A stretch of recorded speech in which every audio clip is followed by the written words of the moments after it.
یک تحقیق نو آشکار کرده است پادتن‌هایی که بعد از سرایت کرونا ویروس در بدن حاصل می‌شوند دیر نمی‌پایند و همین گونه انسان در برابر کووید 19 دیگر باره آسیب پذیر می‌ماند. دانشمندان کالج سلطنتی لندن که بعد خروج بیماری در ماه‌های مارس و اپریل میزان پادتن‌ها در بدن اهالی بریتانیا را تحقیق کردند، میگویند که پادتن‌های آنها در تابستان بسیار کم شدند.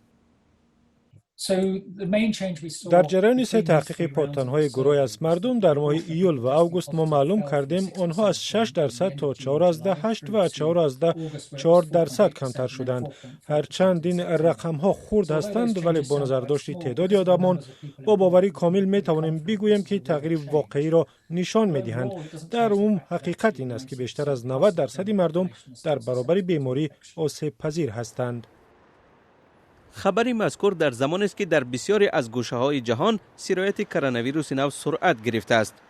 تحقیق دانشمندان بریتانیا را همکاران دیگرشان حالا ارزیابی نکردند و مسئولیت از کرونا ویروس نیز هنوز تحقیق نشده و مسئله پیچیده میماند.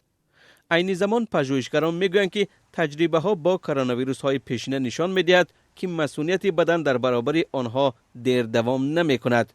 ایمونیتت و یا مسئولیت آنهایی که بعد آزمایش بیماریشان معلوم شده است در مقایسه با مسئولیت آنهایی که علامت‌های بیماری را نداشتند قوی تر مانده است.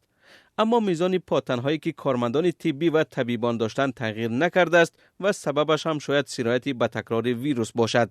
عین نتیجه ها را تحقیقات دیگر از جمله در آلمان نشان داده است که بسیاری از مردم در محله‌های اکثرا آسیب دیده از ویروس پادتن به ضد بیماری نداشتند و سببش هم از بین رفتن تدریجی پادتن‌ها بوده است.